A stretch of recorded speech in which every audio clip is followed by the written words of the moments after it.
কিন্তু একজন ব্যক্তির দায়িত্ব পুরো বাহিনী নেবে না। এআই আর্টিফিশিয়াল ইন্টেলিজেন্স ইন্ট্রোডিউস করব। আমার পুলিশ আমার দেশ স্লোগান কি বাস্তব পরিবর্তনের প্রতিশ্রুতি নাকি ভাবমূর্তি পুনর্গঠনের কৌশল?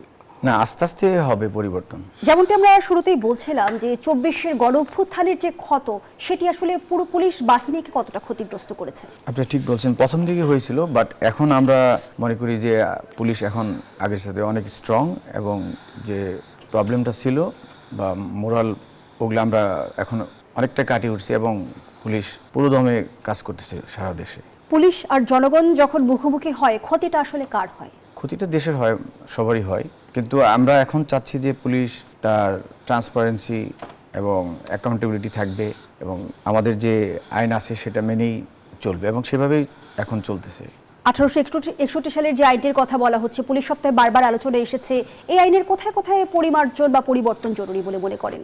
এই অন্যান্য আইন যেগুলো আগের আছে, কিন্তু আমরা যদি ধরি সিআরপিসি ধরি বা অন্যান্য আইনগুলো ধরি, এগুলো কিন্তু অনেকবার কারেকশন মানে অ্যামেন্ডমেন্ট হয়েছে আর কি, সংশোধন হয়েছে।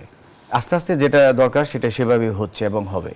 প্রধানমন্ত্রীর কড়া হুঁশিয়ারি আমরা দেখেছি যে মব ভায়োলেন্স কিংবা মাদকের বিরুদ্ধে জিরো টলারেন্সের কথা বলা হচ্ছে, কিন্তু আমরা অনেক সময় দেখেছি মাদক কারবারে পুলিশ সদস্য জড়িত থাকার অভিযোগ উঠে এসেছে। এই বিষয়গুলো আসলে আপনারা কতটা পদক্ষেপ নিচ্ছেন? এটা পুরো বাহিনীতে কোনো একজন সদস্য যদি অপরাধে জড়িত হয়, রাষ্ট্রের যে আইন আছে সেই আইন অনুযায়ী তার শাস্তি হচ্ছে, বিচারের মুখোমুখি হচ্ছে, কিন্তু একজন ব্যক্তির দায়িত্ব পুরো বাহিনী নেবে না।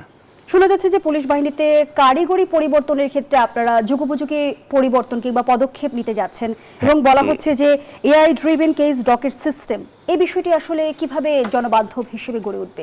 এটা আমরা চাচ্ছি যে টেকনোলজিকে যত বেশি আমরা ইন্ট্রোডিউস করব, তাহলে আমার ট্রান্সপারেন্সি বাড়বে, সাথে সাথে আমাদের অ্যাকাউন্টেবিলিটিও বাড়বে, এবং আমরা যে সার্ভিসগুলো সিটিজেনকে দিয়ে থাকি সেগুলোতেও ইমপ্রুভ হবে। তা আমরা যে ধরনের কেস, মানে ক্রিমিনাল কেস হয়, তাদের ইনভেস্টিগেশনের ক্ষেত্রে আমাদের ইনভেস্টিগেটিং অফিসার যে কাজগুলো করে সেগুলো অনেক ক্ষেত্রে তাদের টাইপিং নির্ভর থাকে, এবং খুব পুরনো যে পদ্ধতিতে আমরা চলতেছি সেভাবে থাকি। সেখান থেকে আমরা বেরিয়ে আসার জন্য আমরা চাচ্ছি যে এআই বা আর্টিফিশিয়াল ইন্টেলিজেন্স ইন্ট্রোডিউস করব, যাতে আমরা খুব দ্রুত কাজ করতে পারি। আর আরেকটা বিষয় আমাদের এখানে খেয়াল রাখতে হবে, সেটা হচ্ছে যে আমরা যত বেশি হিউম্যান ইন্টারভেনশন কমাতে পারবো এবং মেশিন ইন্টারভেনশন বাড়বে, তাহলে আমাদের কাজের গতি বাড়বে, এবং সেই সাথে আমরা একটা মনিটর করতে সহজ হবে, এবং অন্যান্য জিনিস বা ট্রান্সপারেন্সি, আমাদের অ্যাকাউন্টেবিলিটিও বাড়বে।